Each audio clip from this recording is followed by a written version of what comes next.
I lay there on my bed, unable to sleep. For I felt that if I slept tonight, I would die tonight. I lay there wondering how things had gotten so far, strapped with 3 painkillers after fainting at school. When I fell, part of me wished that I did not wake up. I could not speak. I could not express how I was feeling to my family and friends, and I was afraid that if I did speak, people would not understand. The noise of Mumbai was drowning me out, the cars were choking me, and the people were hurting me. A toxic pit was brewing in my stomach, and I could not eat, I could not sleep, and I could not stop sweating. Most days, I would stare blankly and not respond to anybody, while other days, I would be euphoric and restless and throw things around. I hated this, but I hated myself more, because I blamed myself for my sadness, which I never acknowledged. "You're faking your problems," I said. "And nobody is going to give you any attention because you don't deserve help.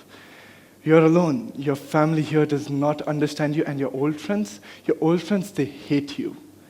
You're a failure, and congratulations, sir. You have managed to disappoint every single person who did not have the privilege that you had, and they believed in you. Congratulations, kiddo."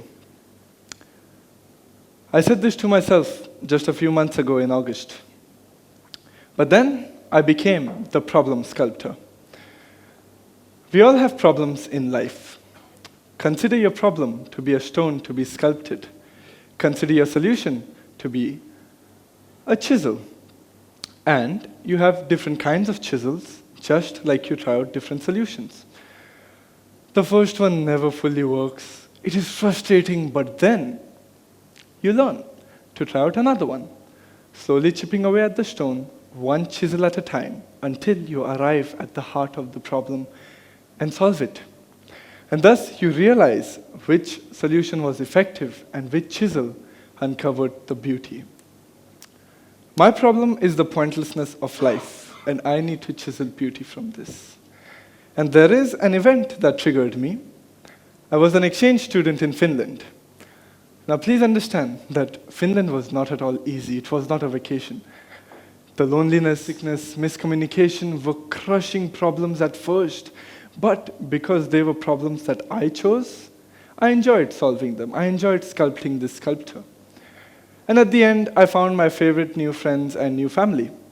I felt like I belonged there. I carved a beautiful new sculpture of wonderful life.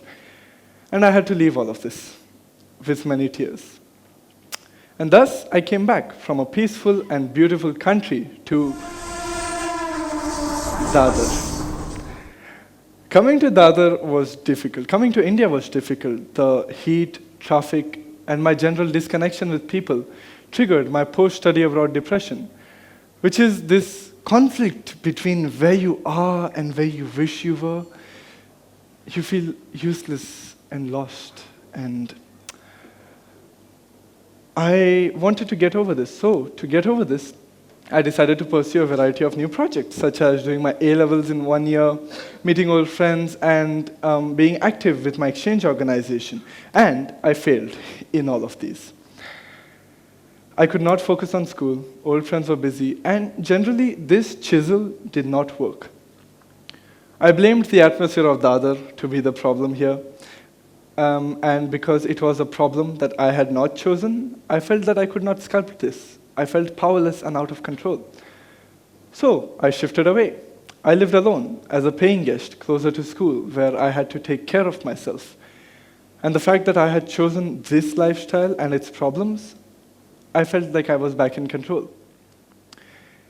Imagine my frustration when I failed again. I could not focus on school. Most days I would lay in bed and eat fast food all day, and I was generally unproductive, and most of the times I was alone in 4 walls. Why did this not work? Why did I fail? Why? Well, I realized because instead of dealing with older wounds, I was choosing newer problems to distract myself with. Instead of completing my previous sculpture, my previous design, I was taking more orders which I could not complete. So I felt powerless and helpless and, out of control again. Well, of course, naturally, I started talking to myself. I started talking to myself. Earlier I used to think that having a mental illness is cool. Why would you think that? That's weird. Think about it. All of our idols have had some sort of depression. Abraham Lincoln, Michael Jackson, Keanu Reeves. Now, if I were to imitate them, I thought it would lead me to greatness or something, You used to think that. What changed? What changed? Look at us now. Look at the situation we are in. I wish I was right when I told myself that I'm faking all of this, that I'm faking being post-study abroad depressed. But now that professional therapists tell me that it might be true, I am terrified. I'm standing so close to the abyss, I realize the gravity of the situation and I don't want to fall in. I want to get out of this. So I see my family and my friends and I see how distant they are from me. And I wish to be there for them, to help them, to love them and to support them. And I wish to be happy. Well, then let go of the notion that you can choose your problems. A sculptor cannot choose his own orders if he wishes to make a living, right? In the same way, if you wish to be happy, you cannot choose what to overcome and what to avoid. And with this, I set out with a new set of chisels. Sure, sometimes they did not work and I failed miserably, but I did manage to tackle a few orders. Firstly, I stopped sulking and I started attending school, where I started the Common Sense Club, this wonderful club which has awesome new people in it and friends. And instead of saying that people do not understand me, I am trying my best to understand them. For my A-levels, I got wonderful teachers to push me and mentor me. And for my Finland homesickness, well, the passage of time helps. But something I'm really proud of is that I have started giving presentations about my exchange year. And I cannot tell you how satisfying it is to see 15-year-olds get all excited, just like I was a couple of years ago, to go on exchange, to go out there and change the world. And when they come back, I'm sure I will be there for them. And finally, for the biggest problem of extreme freedom. With infinite resources will come infinite opportunities. And with this will come an infinite number of failures. I used to think that because my parents had spent time, money, and effort on me, I needed to be the greatest thing there ever was. I needed to have statues in my name at the age of 16 and stuff like that. But naturally, I failed a lot at it, and I felt terrible of this freedom. I felt like it was a burden, but now I'm embracing my freedom. And it is okay to fail. It is really okay to fail, and I wish to repeat this again and again to everybody in this room, that it is okay to fail. I'm doing great right now, and when my orders do come up, and this is how I learned what healthy solutions are. Solutions that do not distract you by adding newer problems, but chisels that get to the heart of any stone. And I'm doing great right now.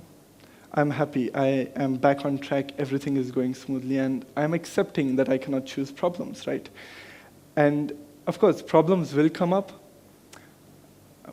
And I'm doing another thing. I'm doing something that I thought I never could. I am accepting that I cannot be in control of my life and the problems that I get. But you guys want to know a secret? By accepting that I am not in control, I am in fact in control of accepting that I am not in control of what problems I have.